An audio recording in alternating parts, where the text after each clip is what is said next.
Estamos sobre a atualidade da região, do país e do mundo. Durante a próxima hora vamos trocar ideias e opiniões com 3 convidados, como habitualmente. À mesa das conversas hoje, António Monteirinho, António Saraiva e Carlos Gonçalves. Bem-vindos, agradeço a vossa disponibilidade.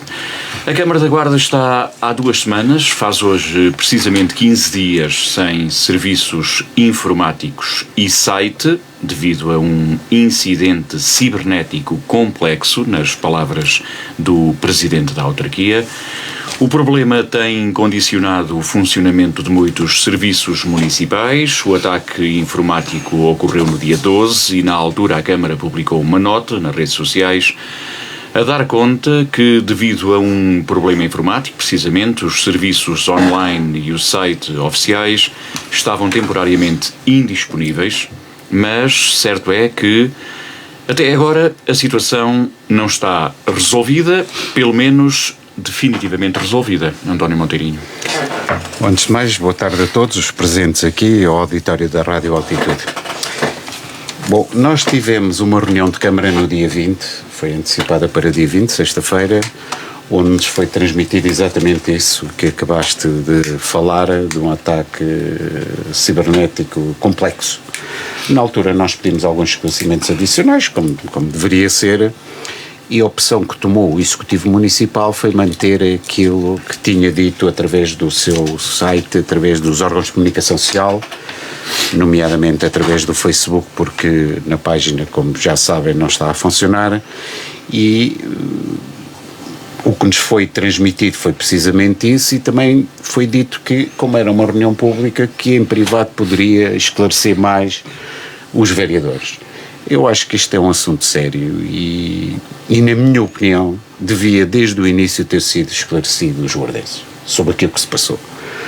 Bom, passado este tempo todo, até porque quando saí no dia seguinte à reunião de Câmara saiu no Jornal de Notícias, não sei se era especulação ou não, mas uma notícia a falar exatamente nisso, e falava em concreto que tinha sido um vírus que tinha sido instalado no sistema informático da Câmara da Guarda, tinha encriptado os dados e, portanto, estariam a pedir um resgate. É a consequência normal, foi aquilo que já se passou noutras organizações, sejam elas câmaras municipais, serviços da administração pública, privados, nós sabemos que é isso sempre que acontece. Não há nenhum pirata, digamos assim, que faça um ataque deste género e que a seguir não venha pedir um resgate. Pronto, a minha ideia desde o início era essa. Foi-nos transmitido pelo Presidente da Câmara que não poderia divulgar essa informação, aconselhado pelas entidades competentes, nomeadamente a questão da Judiciária e também um organismo do Estado que superintende a questão relacionada com esses ataques ao nível informático. E na terça-feira fomos chamados a uma reunião com o Presidente da Câmara, os vereadores da oposição, onde nos foram dados mais esclarecimentos. O que é que nós apuramos? Portanto, houve efetivamente um vírus que se instalou no sistema informático da autarquia, encriptou os dados todos, apanhou também os backups, segundo a informação que nos disseram, ou seja, capturou praticamente a informação toda da Câmara. Foi pedido, penso, um resgate, não é uma confirmação absoluta disto que eu estou a dizer, mas parece-me que é uma conclusão lógica daquilo que aconteceu, e não questionamos qual era o valor, nem nada disso, mas foi discutido isso e a Câmara optou e disse que não iria pagar qualquer resgate, com o qual eu concordo plenamente. Mas na data até porque é um precedente é um precedente e não há uma garantia de que no final, quando se trata de uma pessoa que faz um ataque destes, portanto não tem ética moral nem verticalidade para a seguir cumprir aquilo que disse que iria cumprir, que era receber a verba e dar os dados, ou pelo menos o programa para desencriptar os dados da autarquia, portanto, e também foi esse o aconselhamento que foi dado por parte da Polícia Judiciária e outras entidades ao Presidente da Câmara. Bom, Nessa reunião esclarecemos algumas coisas relacionadas com esse apagão informático. Foi-nos dito que estava comprometido praticamente o sistema todo e, portanto, que agora estavam a fazer o levantamento de cada um dos serviços numa nova rede para poderem operar com toda a normalidade. Portanto, isso vai levar aqui algum tempo, sem dúvida alguma, para voltar a colocar o serviço online e responder àquilo que são as solicitações. Até que ponto esta situação afetou o normal funcionamento, já sabemos, não é? Mas até que ponto prejudicou ou prejudica, continua a prejudicar, quer o próprio decorrer dos serviços da normalidade, com que os serviços são processados na Câmara, e os municípios também, não é? E a resposta que é preciso dar aos municípios. Aquilo que foi dito é que de prazos, voltaram, entrega do documento. Haverá com toda a certeza alguma questão, algum apuramento, digamos assim, eu diria em termos, não diria em termos legais, mas diria que no decorrer do funcionamento da Câmara que irá alargar os prazos para ser respondido a algumas questões que esteja estipulado na lei. Mas desde o início que eu disse, e isso era uma opção do poder político, evidentemente, que o esclarecimento total e cabal que devia ter sido dado aos guardenses. Pronto, apesar do aconselhamento, a Câmara tem autonomia para responder a essas questões. Há aqui, o Presidente da Câmara disse na altura que havia garantias de que os dados dos municípios que não tinham sido, que havia garantias que não estariam dissipados por essas redes comprometidos. Há outros exemplos que não é bem assim. Mas não é essa a verdade. Nós temos que nos entender sobre isso. Claro. Não há uma garantia absoluta. Até a partir do momento em que há um ataque destes, não se tem a noção daquilo que foi comprometido. Evidente. Pronto, primeiro ponto. O segundo ponto é, não me parece que exista aqui um grau elevado de que os dados que a autarquia possui dos guardenses possam ter algum impacto na vida dos guardenses, claro, não é? Claro, se nós estivéssemos a falar de um hospital, com toda a certeza que estaríamos a falar a um nível de comprometimento mais elevado, se estivéssemos a falar de uma instituição financeira também, mas não, os dados são praticamente hoje todos conhecidos, não é? Se alguém quiser saber onde é que uma pessoa mora, ou quantas casas tem praticamente, ou os serviços que a autarquia faculta a esse cidadão, basta ir à internet e praticamente consegue reunir essa informação toda.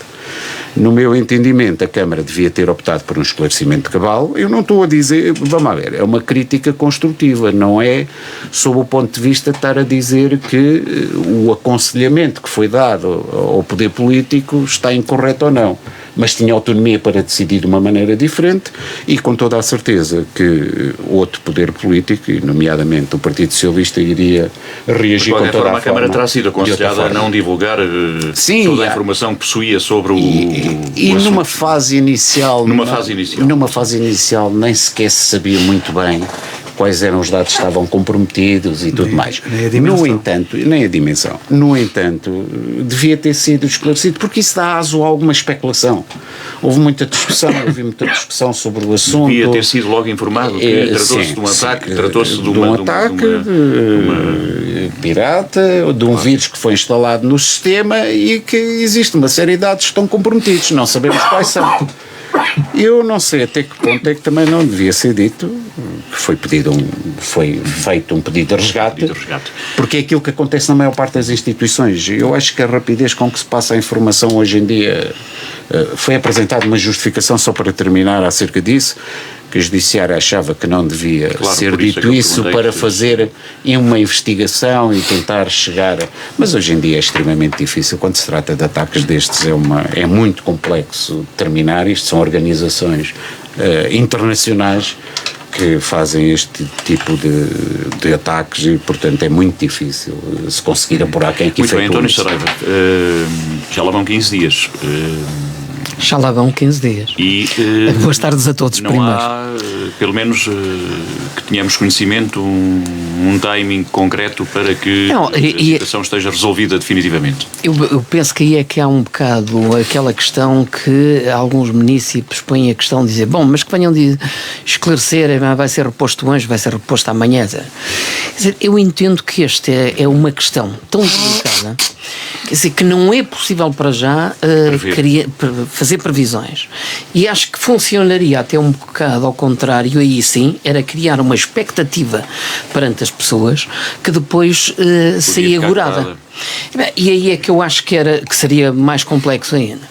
Agora, claro que as consequências para os municípios, em termos do dia-a-dia, com a ligação com a Câmara, é que efetivamente, pronto, é prejudicial, mas que a Câmara vai ter em atenção essa situação e de certeza que ao repor todo o sistema há de fazer compensações logo, de maneira a conseguir minorar esses prejuízos. Em termos de prazos. Mas, quer dizer, 15 dias para algumas empresas, na questão, por exemplo, até de recebimentos da parte da autarquia, são complicados, porque nem é de certeza que aí não vai haver penalizações para o município que quer ir pagar e não conseguem receber, mas sim até mais o outro contrário, porque aí de certeza que a Câmara irá ter essa atenção, bem como em projetos por desconhecimento. Tem ideia ou conhecimento de que tenha havido outras situações semelhantes noutros municípios com este timing, com esta duração? Normalmente ouvimos falar em ataques informáticos e a coisa resolve-se em 24, 48 horas no máximo. Aí é um bocado da complexidade que está. E precisamente, pronto, o que dizia o António Monteirinho, eu acredito, quer dizer, que se o Presidente não tem transmitido mais alguma informação cá para fora, eu acho que é mesmo em consonância com as autoridades e que levam a algum recato, alguma descrição nesse sentido. Porque sabemos quanto mais é dito e falado, muitas vezes... Mais a informação é difundida e os pormenores difundidos, e, portanto, mais acho difícil que não. se torna. Agora, infelizmente, nós estamos numa sociedade com uma dependência extraordinária dos serviços informáticos e que em situações destas vemos-nos depois com situações muito complicadas. Quer dizer, a entidade que é o Pentágono em termos dos Estados Unidos não foi assim ainda há tanto tempo que precisamente conseguiram entrar no sistema. Eu acho que a Câmara está a fazer tudo e em consonância precisamente com as autoridades para que o mais ágil possível, o mais rápido possível, consiga resolver esta questão e a seguir, junto dos municípios, junto de quem tem assuntos com a autarquia, tentar minorar e agilizar aí sim, em termos temporais, esses assuntos. Deixa-me só acrescentar aqui a título de informação que seria incorreto da minha parte não o dizer. A autarquia disse que estava a funcionar de modo tipo analógico, ou seja, se alguém quiser pagar, que iria receber um recibo em papel, a entrega de documentos também teriam que ser feitas todas em papel, quer dizer, dentro daquilo que é possível, a autarquia está a funcionar. Portanto, deixar essa informação para as pessoas não pensarem que agora os serviços estão totalmente a descoberto, que não é isso que está a acontecer, pelo menos foi essa a garantia que o Presidente deu e, portanto, eu deixar só esta informação. Muito bem. Está surpreendido, Carlos Gonçalves, sobre a demora, digamos, muito. 15 dias? Bom, não é normal, não é? Antes de tudo, boa tarde aos ouvintes da Altitude e para quem nos está a ver lá em casa. Também boa tarde para os meus amigos de painel. Dizer duas ou três coisas. A primeira é que isto não é só uma questão de um ataque cibernético. Há aqui uma questão política, para mim, muito mais importante, que é o facto de a Câmara Municipal, sabendo que esta questão dos ataques cibernéticos é um processo contínuo, não ter a anteriori ter colocado fronteiras, ter colocado situações que não permitissem que isso acontecesse. Para mim, o sistema devia ter sido feito. Segurança. Carlos, eu continuo a dar até este exemplo do Pentágono. Quer dizer, eu não acredito que uma instituição daquelas não tenha os melhores sistemas. Pode ter os melhores sistemas, simplesmente a segurança digital não é um Estado. É um processo contínuo. Só que hoje, portanto, os nossos piratas informáticos já estão no amanhã relativamente às defesas que vão criando também para isso. António, eu concordo com isso, mas a questão é esta. A questão é que nestas condições, nestas situações em que temos efetivamente um organismo que todos os dias tem uma ligação direta ao exterior. Obviamente que está sujeito a que isto aconteça. Nós temos é que criar barreiras que nos permitam dizer aqui a dificuldade é maior.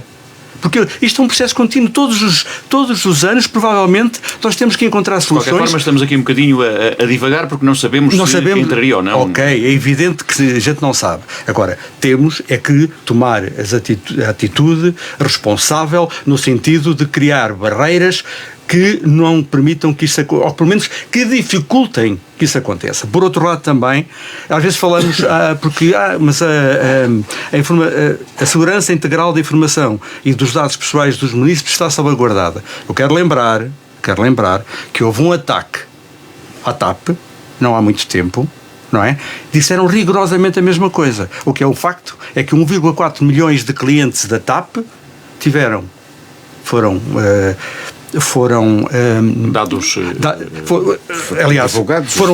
divulgados os dados dessas pessoas, tiveram burlas digitais também, e portanto estas coisas acontecem. E portanto o que eu quero dizer é que há que salvaguardar, já que não foi feito a anteriori, que seja feito a posteriori, e que consigamos salvaguardar efetivamente aquilo que se vai passar se os dados pessoais não foram de facto violados. Há pouco o António Montarinho lançava aqui a questão que era, penso que foi o António Montarinho, sobre o facto de, apesar da investigação, não se conseguir chegar concretamente. É possível. Já nem digo aos responsáveis, qual foi a organização que exatamente, fez esse ataque. Isso é muito complexo. Hoje em dia é extremamente complexo. São organizações com uma capacidade não só económica, mas também ao nível do conhecimento da internet e dos meios digitais, e portanto é extremamente difícil.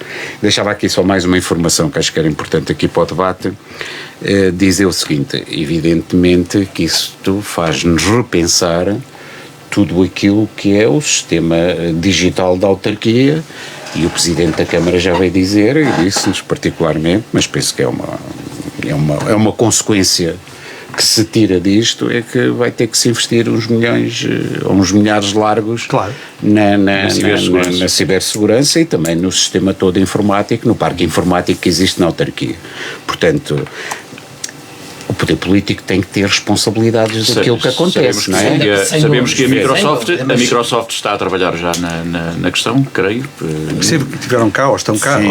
Existem algumas empresas que estão a auxiliar na recuperação dos dados, nomeadamente na verificação se existem nos dados ficheiros ainda que possam espalhar na nova rede que estão a montar agora, pois para cada um dos serviços. Esse é que é porque esse é um perigo que pode existir. Agora, a grande questão é essa, quer dizer, nós temos de ter a noção que hoje em dia a segurança informática ela é violada, infelizmente, pontualmente, em determinados sítios, de formas que nós não conseguimos controlar.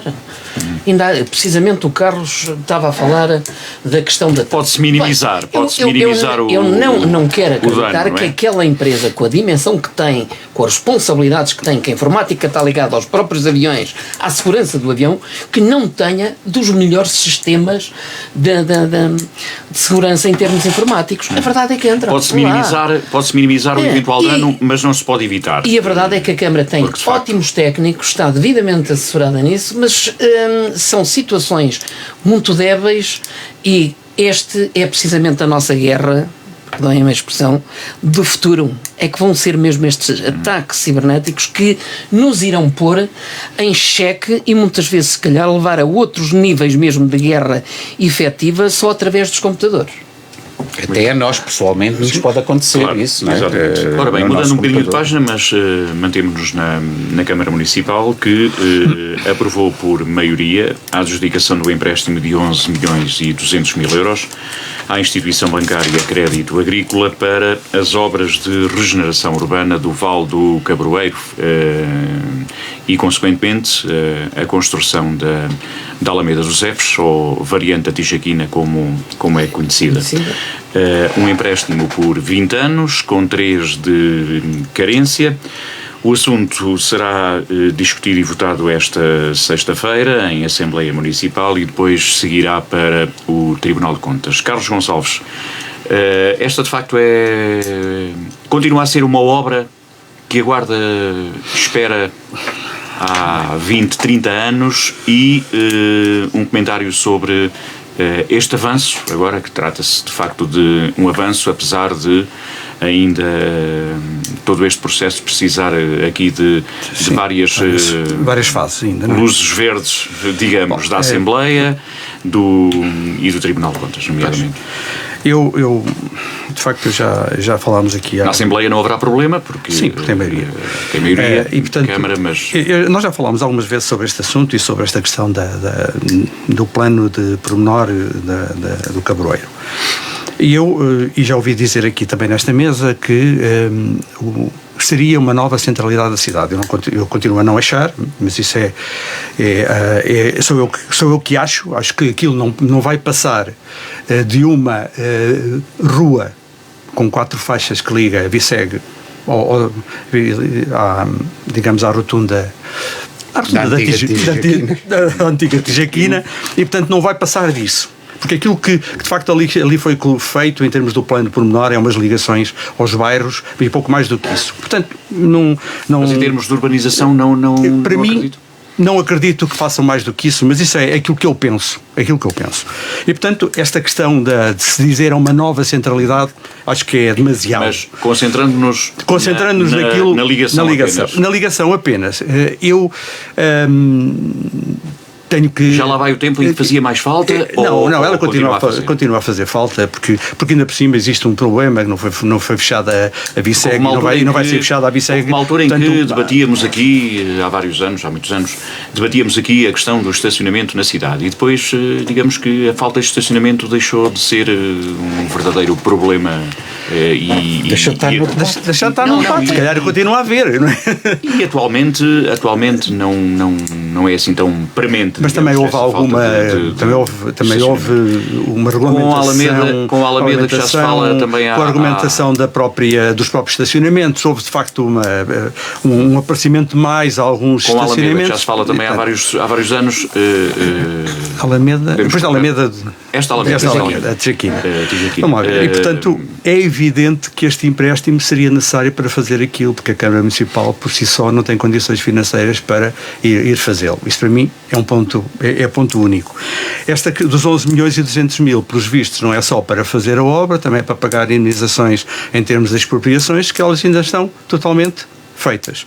E, portanto, neste momento, a Câmara pode entrar na obra, já tem a declaração de utilidade pública e, portanto, pode entrar na obra o dia que entender. A questão das expropriações poderão ser feitas até em termos judiciais e decorrerão de acordo com aquilo que são os timings do Tribunal. No que diz respeito à questão mais do empréstimo, eu sinceramente não posso dizer mais do que isto, não conheço os valores mensais que vão ser pagos, há 3 anos de carência é bom, carência de juros, como é óbvio, não é? Não faço ideia qual é o valor, simplesmente aqui é o seguinte, é que para os vindouros eles vão ter que pagar nos próximos 20 anos. O período de carência começará a contar a partir do momento em que... Tenho a sensação que é carência total, não é só de juros. Também penso que sim. É carência total? É a carência total. Eu só estou tenho a certeza absoluta. E eu também não tenho a certeza do que estou a dizer. E, portanto, se calhar, se é carência total, são 3 anos, já é bom. De qualquer das maneiras, 11 milhões, já estamos a hipotecar o futuro dos próximos 20 anos e dos vindouros. Também a explicação do Presidente da Câmara é que atualmente a Câmara está a pagar também um empréstimo que já vinha de que fechará esse empréstimo quando começa a pagar. Quando fechar esse empréstimo começa então a pagar este dos 20 milhões que começa a contar um empréstimo, apenas, que começa a contar o período de carência começa a contar apenas a partir do momento em que o Tribunal de Contas der a luz verde. Vamos justificar um empréstimo, acabando um, fazemos outro. Também está bem. Pronto. É uma situação. Eu penso que aí, desculpem, mas quer dizer, neste momento nós sabemos, aliás, qualquer empresa, em termos de fazer investimentos com liquidez em caixa, bem, quer dizer, seria até um mau gestor se conseguisse ter a disponibilidade de valores destes para se fazer investimentos. Não é que não houvesse um candidato dinheiro, não há obra. Que estivemos...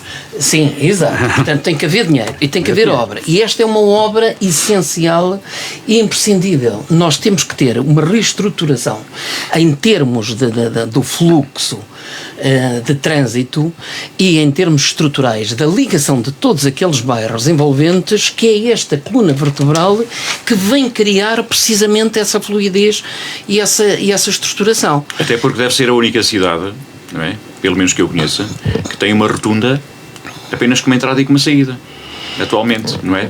E é a partir daí que vai seguir pensar-se no futuro. É uma rotunda que tem uma entrada e uma saída.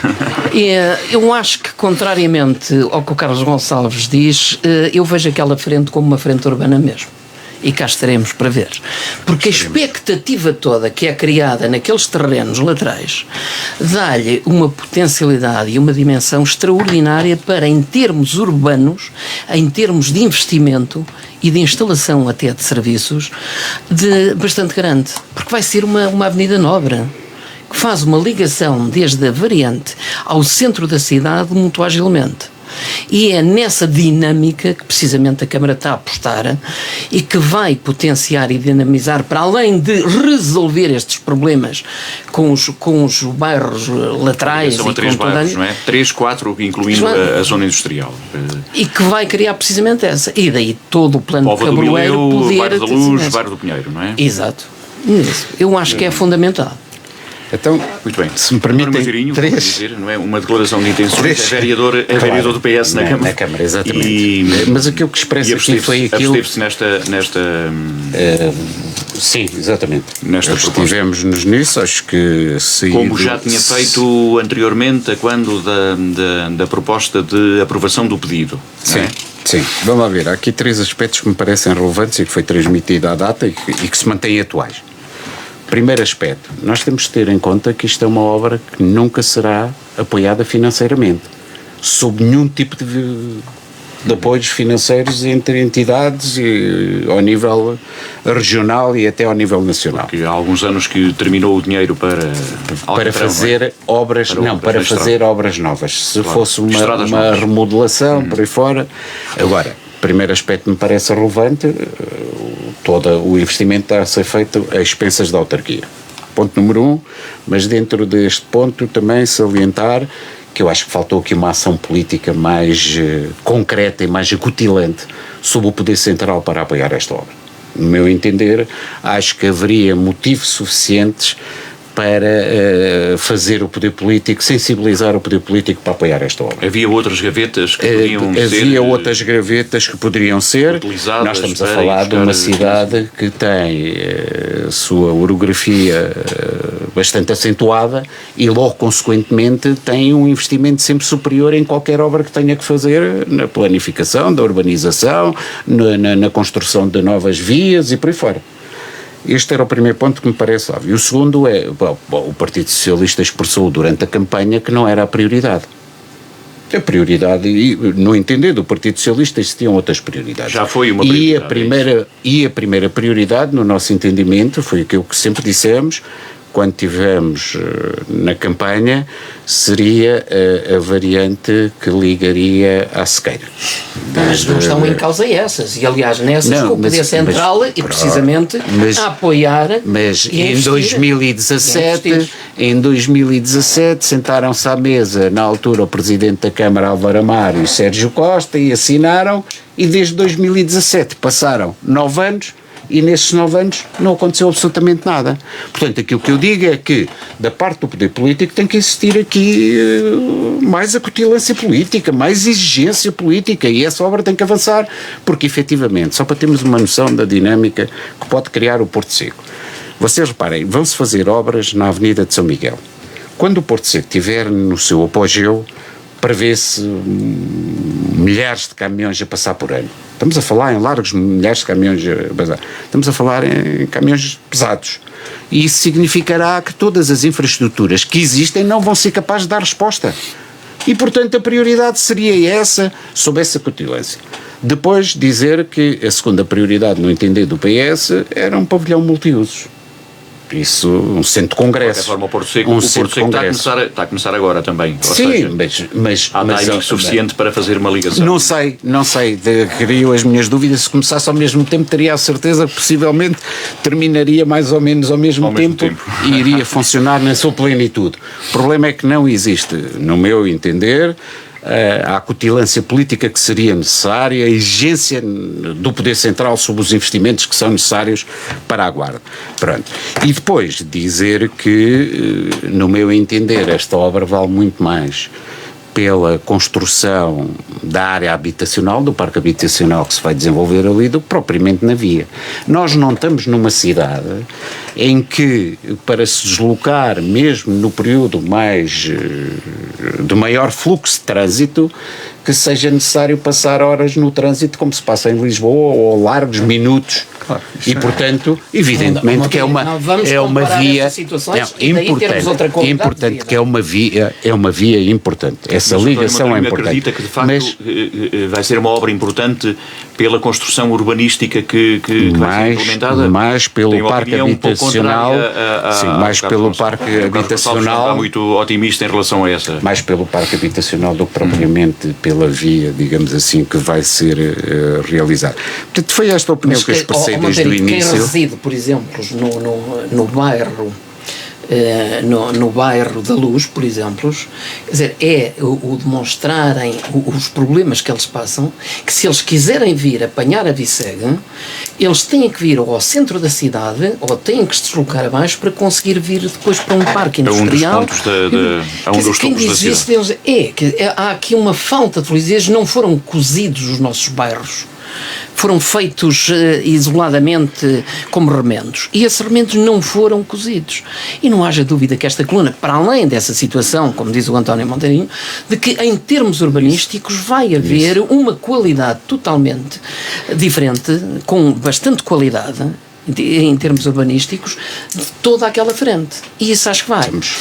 Permitam-me só na questão... Estamos de acordo em relação a isso. A questão é as prioridades. E a prioridade, no entender do Partido Socialista, não seria Mas a outra não se põe em causa. A variante dos galegos não está em causa porque nada tem a ver com esta obra. Essa obra vem do Poder Central. Eu sei esta não é daqui. Eu sei. E aí mas entre a urbanização do Cabaroeiro e esta Alameda dos Eves e um complexo multiusos, um pavilhão multiusos, centro de congressos, poderia-se chamar assim, eu optaria pelo centro de congressos.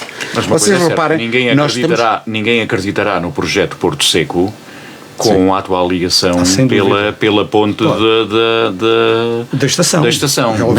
Mas se não houver uma pressão política junto do Poder Central, quando nós terminarmos o Porto Seco, vamos ter um problema gravíssimo. E é isso que tem que haver uma exigência junto do Poder Central. Mas isso aí vai entroncar naquilo que toda a gente percebe com muita facilidade em termos políticos, que é o Presidente da Câmara faz parte de uma coligação de partidos políticos que não tem ligação nenhuma ao poder. E isso tem o seu peso e tem a sua parte negativa em termos de desenvolvimento. Nós temos que compreender isso e isso tem que ser dito muito claramente. Assim como, por exemplo, a plataforma logística deveria ter um acesso mais direto, requalificado. O anterior executivo começou a fazê-lo e será a continuidade toda a melhoria daqueles acessos, nomeadamente na zona da Gata, já. Não é. Exatamente. Não é problemático.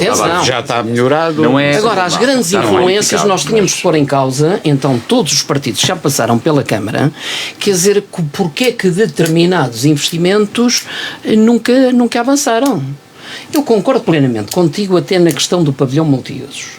Há aqui uma pessoa, pessoalmente, presencialmente, com um senhor chamado Álvaro Amaro, em frente ao pavilhão da antiga Renault, que foi Rei Cabe, que lhe disse: o senhor quer, antes de ter sido transacionado, o senhor quer o melhor pavilhão multiusos para a cidade, tem-o aqui.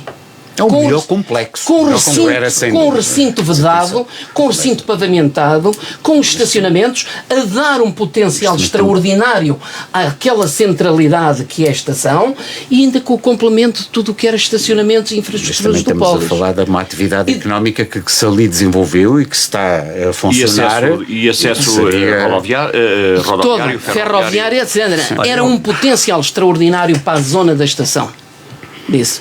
E a verdade é que se deixou fugir. E nem tão pouco. Quer dizer, tiveram depois direito de preferência, porque acho que as ideias não eram essas de um pavilhão multiuso. Eu acho que era a melhor localização que poderia haver. Quando o Carlos precisamente diz, que se vai desenvolver uma nova centralidade com a avenida. Não, não é uma nova centralidade, mas vai ajudar a ligar as centralidades que já temos de zona baixa, parque industrial e parque e zona alta. Quem faz as vias de ligação aos bairros? Quem faz? Vai ser consequência depois em termos das urbanizações. Quem vai?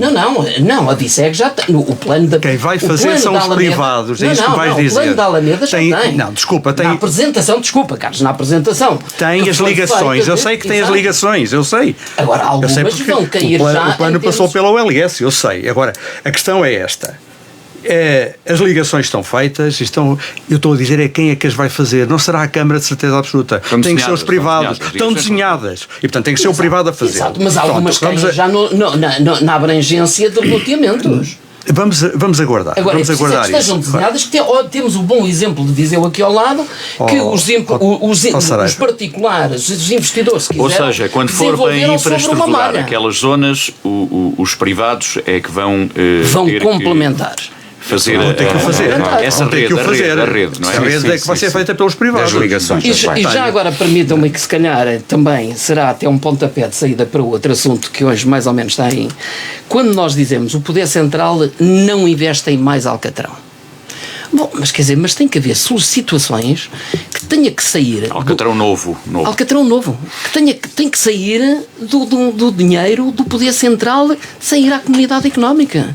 Veja-se a vergonha que nós temos de ligação a Coimbra, que por não haver candidaturas, fizeram-se os remendos aí atrás e viu-se já o que foi agora e que mesmo que não tivesse havido alguns sabamentos até também naquele acesso, a verdade é que aquilo não tem condições de segurança.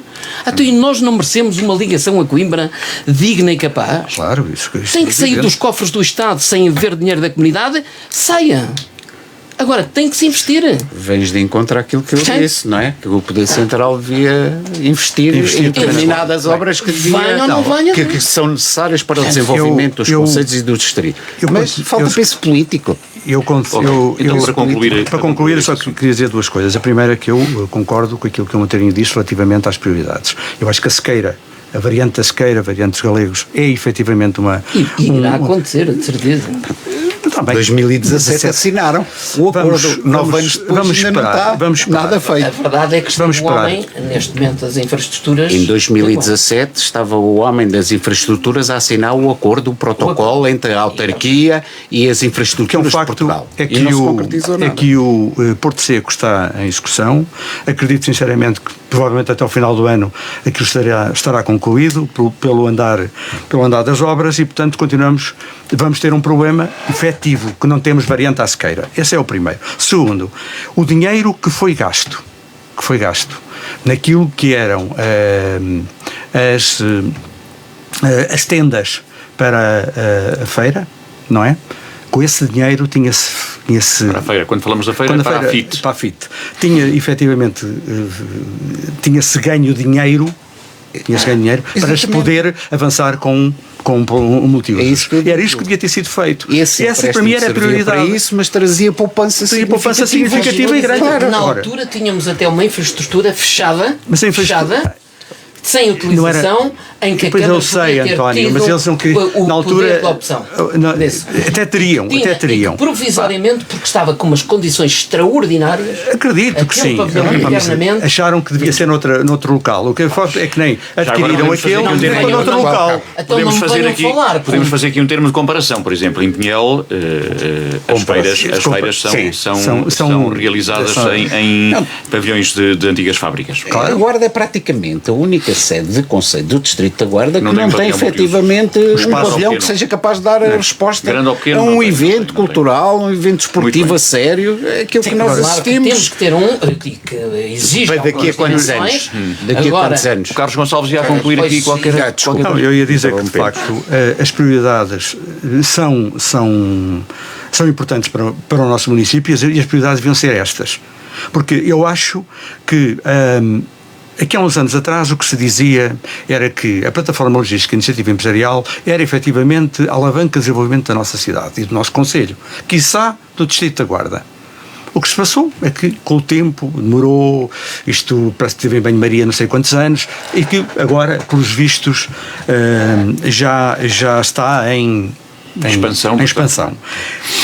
Neste momento, voltamos um bocadinho atrás e dizemos quem é o alavanca de desenvolvimento do nosso distrito ou do nosso concelho, e neste caso até numa ligação com os portos do Norte, de Leixões, e portanto será o nosso Porto Seco. O que é importante, porque efetivamente é o primeiro do nosso país e só temos um aqui em Salamanca, não é? Que está terminado, se não terminou, está quase a terminar. Ou seja, nós também já perdemos tempo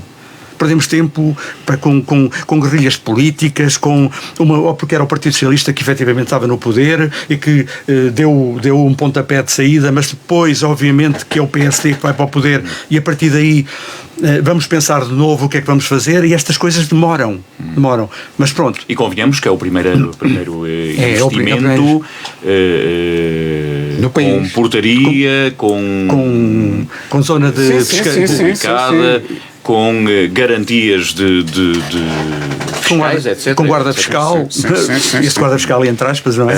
Com autoridade tributária, e portanto é importante que de facto o futuro, e este futuro tem que ser um futuro muito próximo, estou a falar de poucos anos, que efetivamente se façam as infraestruturas à volta do Porto Seco para que não tenhamos aquilo que há bocadinho o Montarinho estava a dizer, que é a passagem, não sei se foi o António Saraiva, que é a passagem na ponte sobre o caminho de ferro, que vai ser terrível. Vai ser um martírio. Vai ser terrível. Vai ser um martírio. Aliás, em termos se nós pensarmos só um bocadinho, quem vive lá em baixo, se sair de casa às 8 horas e 29 minutos, às 8 horas e 31 minutos, tem fila desde a ponte até chegar à Viceg.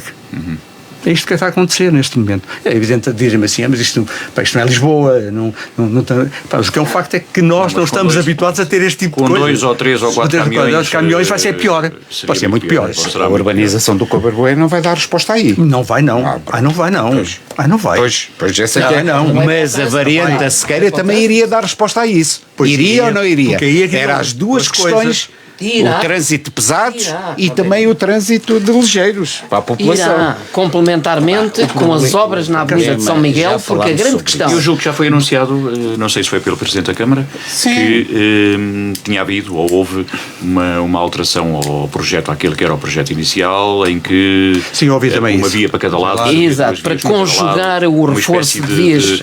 A variante, quer dizer...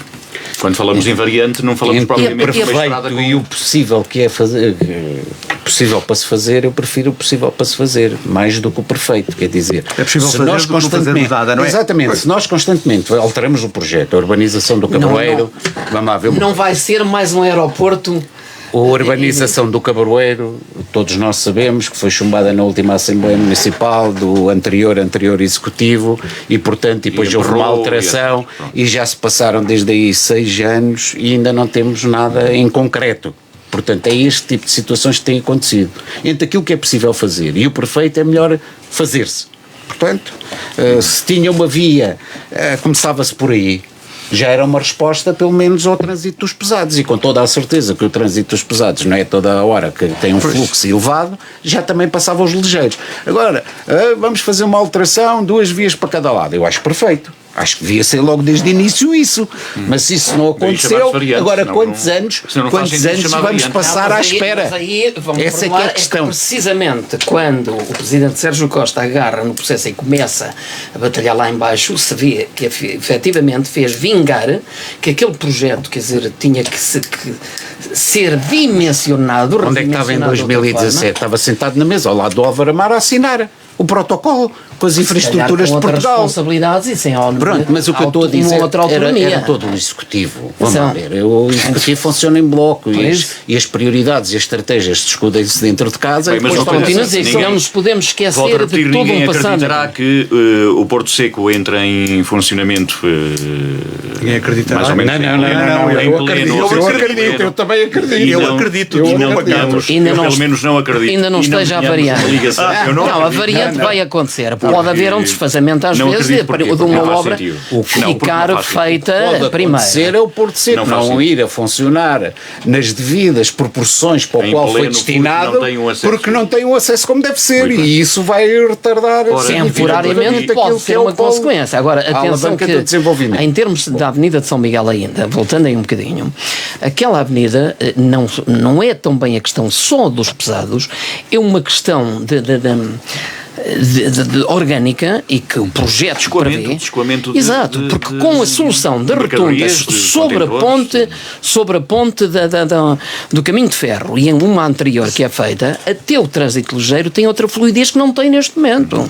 É que é um problema mesmo também de desenho que neste momento para os ligeiros.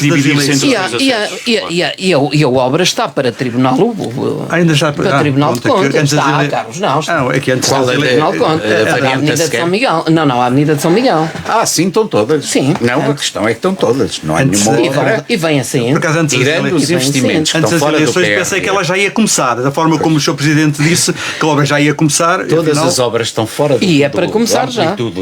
Dos apoios financeiros do PRR estão todas paradas à espera da resposta. Ou do Tribunal de Contas, ou até de apoios financeiros em termos do quadro Portugal 2030. Não sei, por exemplo, foi aprovado a reestruturação, a renovação do POPIS, do Parque Urbano do Rio Dias. Parque Infantil do à espera do apoio financeiro. Ou seja, a obra foi aprovada, está toda, foi o concurso público, adjudicada, mas com essa condicionante. Agora vamos ver quanto tempo é que demora a haver apoios financeiros. Muitos de nós, muitas vezes, dizíamos que às vezes os nossos autarcas deviam de ser tipo um senhor que reconheço como autarca que foi. Devia estar tudo preparado para quando? Exato, que quando sai o financiamento tem que estar na gaveta e sermos o primeiro a pôr lá.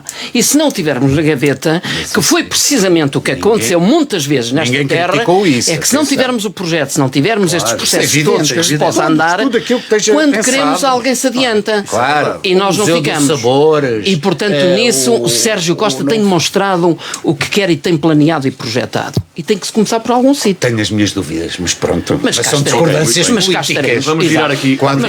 E agora mais 4 e vamos ver no final o que é que temos. Há dias o Presidente da Estrutura de Missão para a Recuperação das Zonas Afetadas pelas tempestades, não é intempéries, é mesmo tempestades. Exatamente. Paulo Fernandes estimou que os prejuízos podem atingir na região centro entre 5 a 6 mil milhões de euros. Ora bem, para além da questão social das famílias, que obviamente há centenas de famílias prejudicadas pelo mau tempo, que consequências é que tudo isto terá nas contas públicas? E quando digo contas públicas é nos nossos bolsos, nos bolsos dos portugueses. Este prejuízo alguém vai ter que o pagar. Isso é o Estado Central. O Estado Central vive dos impostos que cobram aos portugueses. Portanto, quem vai pagar somos todos nós. Hoje o Primeiro-Ministro deu-nos eu não diria a má notícia, mas disse-nos a verdade. E disse-nos que, portanto, as contas públicas vão voltar ao déficit e parte disso será financiado pelo aumento da dívida pública. Mas tem que haver financiamento. Isso quer dizer que, mais tarde ou mais cedo, vamos ter que o pagar. Pronto. Assim como o empréstimo dos 11, tal milhões, vamos ter que o pagar, os guardenses vão ter que o pagar. O Sérgio, neste mandato, o Presidente da Câmara não vai pagar nada. Praticamente só no próximo mandato, são 3 anos de carência até ser aprovado, se calhar lá para novembro estará tudo em condições para começar, 3 anos, acabou este mandato e não pagou nada. Portanto, os próximos é que vão ter que o pagar. Sim, mas se temos uma Vissex, se temos uma biblioteca, se temos outras obras, foi sempre... Mas foram obras que eram importantes para a cidade. E esta também é. E para o distrito. E esta também é. E nós não temos a mesma capacidade noutras áreas. que têm a maior parte dos concelhos ao lado da Guarda, e a Guarda não o tem. Se neste momento quisesse realizar um grande evento desportivo, não era na Guarda que se realizaria. Mas num outro programa, também não é na dimensão dos pavilhões que estão noutros concelhos. A variante da Tijaquina será a obra, a imagem de marca, digamos assim, a obra que marca os mandatos de Sérgio Costa, mas isso fica para outra oportunidade. Depois já íamos começar por aí. São 18 a 25, são 18 falar um bocadinho só sobre as tempestades. Acho que é uma tragédia que se abateu em Portugal. Vamos ter que pagar tudo isto. Vamos ter que pagar, mas eu acho que como é óbvio. E antes, nós estamos a falar da região centro, o nosso distrito, quem ficou mais afetado foi Fóruns de Algoz. Esta tarde o Governo anunciou que, de facto, o apoio se alarga e se estende a outros municípios que consigam comprovar que efetivamente foi derivado às tempestades, que houve impacto na parte pública, nos edifícios públicos, estava de fora, como estava outros. Exatamente. Muito bem. Esperemos é que não fique só pelo aquilo que é dito e que se concretize. Era isso que eu ia dizer. Dentro do nosso distrito, como nós sabemos, Fóruns de Algoz, penso que foi o concelho mais afetado. Na Guarda também há a dimensão, também houve alguns equipamentos afetados públicos, portanto existe também prejuízo, mas nós também temos que ser da Câmara estima solidários. 3,5 milhões de euros. Mas nós temos que compreender que é uma prioridade para o nosso país a questão destas reparações, principalmente e nomeadamente na região centro, onde nós também habitamos, estamos inseridos na CCDR Centro e, portanto, é aqui que nós também temos de defender. Eu salientava aqui um aspecto que me parece relevante. Nós estamos a falar de um investimento que eu espero que ao fazer-se este investimento que se possa pensar mais além. Aquilo que tem que se falado constantemente, preparar estas intervenções para responder para responder não apenas essa, a uma alteração climática que existe constante no nosso país. Mas pronto, que seja dada uma resposta e temos que ser solidários, e aqui também há que louvar, não é só dizer mal, também há que louvar a atitude da Câmara, que participou e que ajudou outros municípios com recursos humanos, claro, e também com equipamentos e tudo mais. Materiais, muito bem. Sim, e outras associações e outras organizações, muito bem. Há que louvar essa atitude e, portanto, deixar esse reparo aqui no meio disto tudo, porque com toda a certeza que se acontecesse na Guarda, também teríamos a solidariedade e gostaríamos de ter essa solidariedade por parte de outros municípios.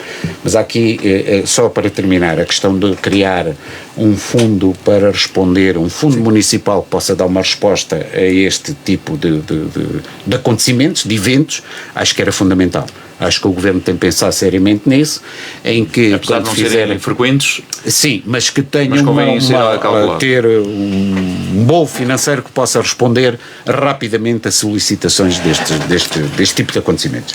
Eu aí, não ligando muito a números e a contas, eu acho que nós temos é que refletir de uma vez por todas, e o Governo, Poder Central, tem que encarar mesmo de uma vez por todas o que é que tem que fazer e estruturar-se o país.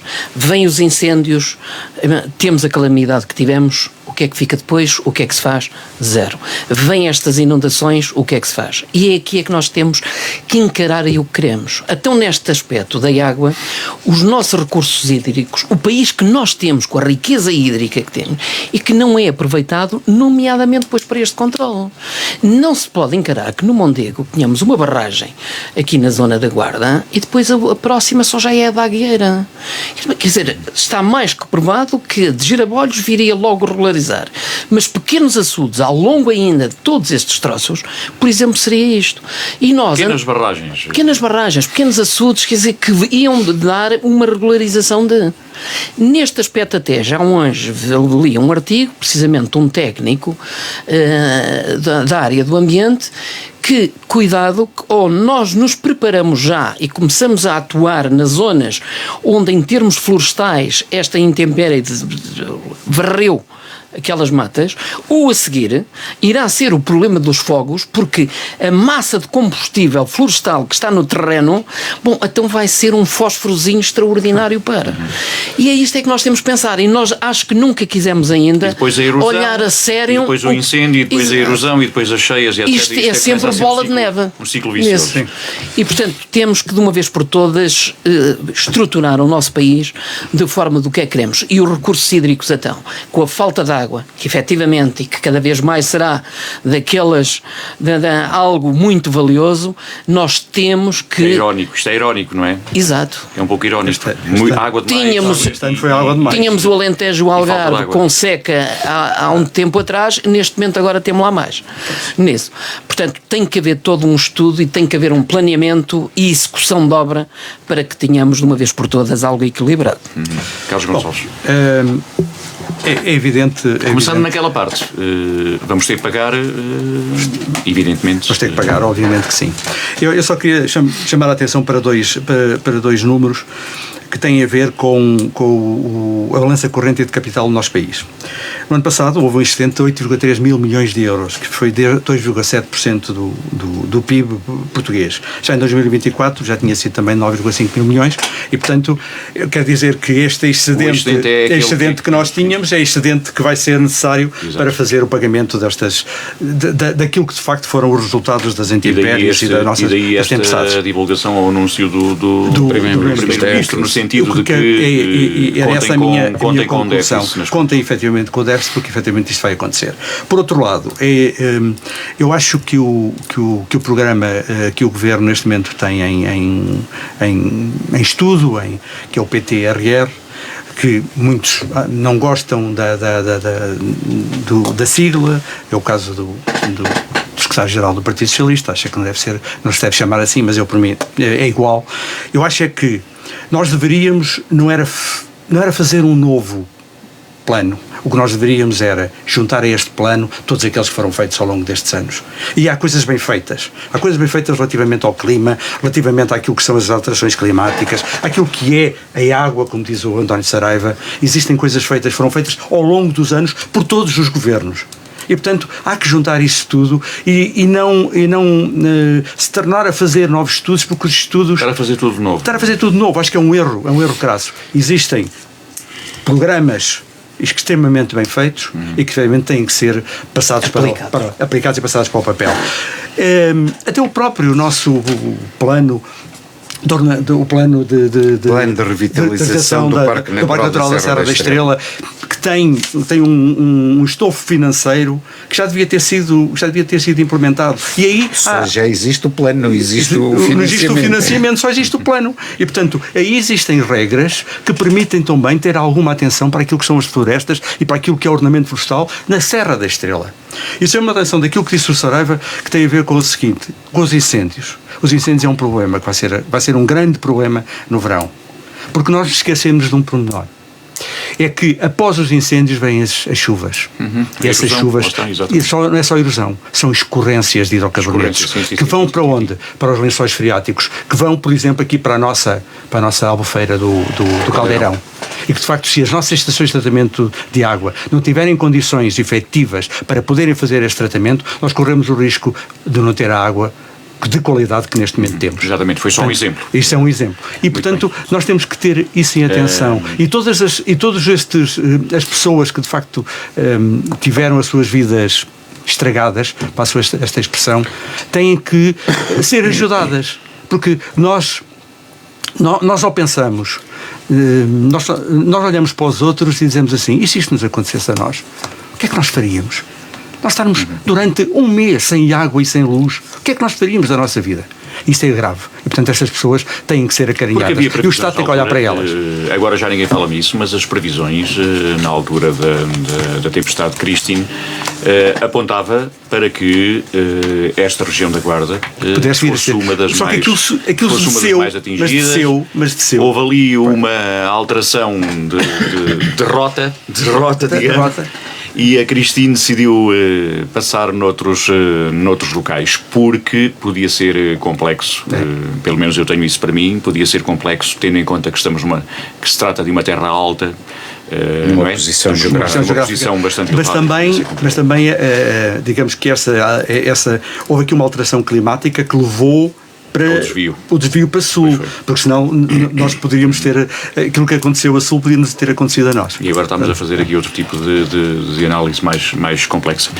Eu não sei se trouxeram algumas notas finais, mas eu pedi-vos só um minutinho, não ultrapassem esse tempo. Eu tenho uma nota final. Também para falarmos dos 4 anos de conflito e da guerra da Ucrânia. E a pergunta que vos faço não é nota final. E a pergunta que vos faço é: estamos prontos para aguentar muito mais tempo esta guerra da Ucrânia? É uma pergunta complexa. Pronto, acho que ninguém está. No minuto é difícil responder.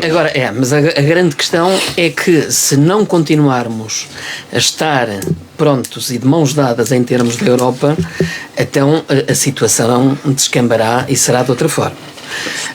Agora, a verdade é que nós temos todo um complexo em termos mundiais que tudo leva a estes conflitos. Quer dizer, não é Donald Trump, quando vem querer apaziguar e terminar com estas guerras em 24 horas ou 2 dias. Pois, mas quando é ele próprio depois a querer até, se for preciso, invadir um espaço chamado Groenlândia e outros, quer dizer, bem, não pode ser com exemplos desses.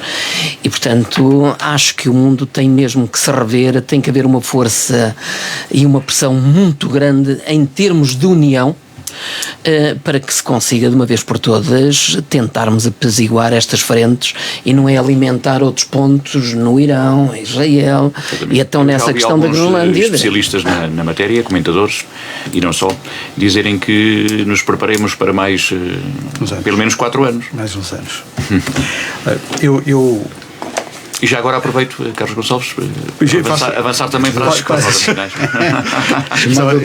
Eu sou muito rápido, eu só queria dizer o seguinte, é que o problema é que a Europa fala a duas vozes, isto é, existe um grupo de países que de facto não também têm problemas, e têm problemas graves, porque efetivamente até estão a passar algumas situações em termos de dificuldades, porque de facto o gás vindo da Rússia não chega aos seus países, que é o caso da Eslováquia, o caso da Hungria, o caso da Chequia. Mas preferem manter-se um bocado à parte. Preferem manter-se um pouco à parte e votam contra. Eu acho é que a Europa não é, e chegar aquilo que eu vou dizer pode ser visto de uma forma diferente daquela que eu a vejo, não é uma verdadeira instituição democrática. O que eu quero dizer com isto? Quer dizer que há países que efetivamente se dizem que não e não existe resolução do problema, que é o que se passou agora com a questão das novas sanções. E depois outra coisa, é uma espécie de veto. É uma espécie de veto e, portanto, esta questão de dizer nós estamos numa instituição que é democrática não é totalmente democrática no verdadeiro sentido do termo. Porquê? Porque, de facto, as maiorias na democracia as maiorias deviam funcionar. E daí que este novo pacote de sanções não foi aplicado à Rússia. Mas também há um outro problema. Por que razão nós demoramos tanto tempo, enquanto Europa, a fazer este tipo de coisas? Porque é que há uns anos atrás, há 4 anos atrás, neste caso eu até vou dizer para 2014, quando foi a Crimeia que foi ocupada, e quando eles depois partiram para o Donbass, porque é que na altura a Europa não tomou uma posição? Porquê? Porque estava continuamente debaixo da alçada dos Estados Unidos. Isto é que foi o grande erro. Nós devíamos ter tido a atitude de conseguir dizer, nós estamos aqui, estamos na Europa, temos uma guerra à porta, somos nós que temos que tomar a atitude de resolver este problema, esta questão, e não conseguimos fazê-lo. Apesar de a Europa não estar preparada para assumir a rédea. Não está preparada e não vai estar, porque quando se diz assim... Dessa defesa. Carlos Gomes, quando se até diz... lá tem que ser uma guerra económica e aí podemos estar à altura. Quando se diz que nós neste momento temos condições para ter um exército próprio ou para ter capacidade militar, é mentira. Porquê? Até pelo simples facto de perguntarem onde é que nós vamos fazer os aviões, se é na Alemanha ou é em França, já anda tudo às turras, passa a expressão. Okay. Sim, já as notas final. Só quero dar uma nota final, que é a seguinte. A central do Pego vai ter demolida a sua chaminé. Como sabem, uma das chaminés mais altas de Portugal era aquela que efetivamente fazia a queima do gás. E, portanto, ela vai ser demolida. O que me custa é que, de facto, transforma a central no Pego numa... Convém localizar em Abrantes. Em Abrantes. Central do Pego em Abrantes. Pronto, numa mega passamos central, na A23, é perfeitamente visível. É uma mega central, vai ser uma mega central de renováveis, centrais solares, que vão desde a Chamusca até Ponte de Sor. Não são só centrais solares, também são equipamentos de aerogeradores para aerogeradores eólicos. E, portanto, parece-me que é um erro crasso que se faça uma coisa destas, que se crie, efetivamente, uma enorme, que se criem mais centrais de energias renováveis, quando efetivamente em Portugal nós neste momento temos instalados temos 20,6 gigawatts, 25,6 gigawatts já que estão instalados. Nós gastamos 10 gigawatts e andamos a importar 20% da nossa energia ainda. E até andamos a importar carvão e, portanto, é inacreditável como é que nós temos um ativo e vamos destruí-lo. Ok. Não, só dizer o seguinte sobre a guerra, fez agora 4 anos, portanto, desde que começou essa guerra. A minha expectativa é que pudesse terminar amanhã. Seria com toda a certeza uma boa notícia para a Europa e para o mundo inteiro, mas não é isso que vai acontecer. Milhões de pessoas estão a sofrer e a morrer constantemente. Nestes 4 anos fala-se em muitos milhões de pessoas mortas, e aquilo que falta à Europa é uma liderança única. Claro. A União Europeia nunca avançará muito mais. E as consequências económicas, praticamente já nem falamos delas, mas elas continuam aí. Uma liderança única e efetiva, não é? Em que todos possam participar através do voto para eleger os seus representantes na União Europeia. Bom, mas a minha nota era deixar aqui dois pequenos apontamentos, que é o secretário-geral do Partido Socialista vai estar na Guarda a apresentar a sua moção de candidatura, e no Politécnico da Guarda amanhã, e portanto haverá com toda a certeza a sociedade civil e militantes do partido que vão estar presentes. E a segunda nota, muito rapidamente, é isso que eu vou dizer. O Partido Socialista e a Federação têm um evento que é a segunda edição, que é a Academia António Almeida Santos, e que vai ter a segunda edição na Guarda. A primeira foi em Ceia, onde efetivamente nasceu.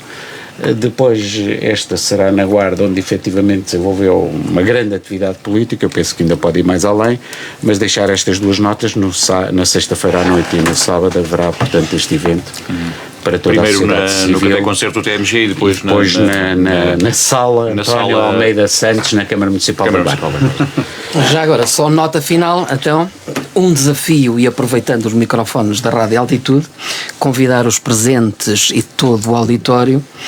A Academia do Bacalhau da Serra da Estrela vai levar a efeito um jantar no próximo dia 6, da manhã 8 dias, no restaurante Videira, em que a receita é dedicada precisamente aos bombeiros voluntários da Guarda.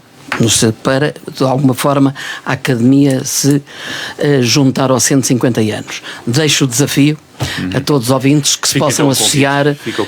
Irá haver animação e um convívio extraordinário. Apareçam. Muito bem, ficamos por aqui no Coisas da Vida desta quinta-feira. Agradeço a presença de António Saraiva, Carlos Gonçalves e António Monteirinho. Foi um prazer e um gosto. O Coisas da Vida regressa 2 a 8 dias, como sempre.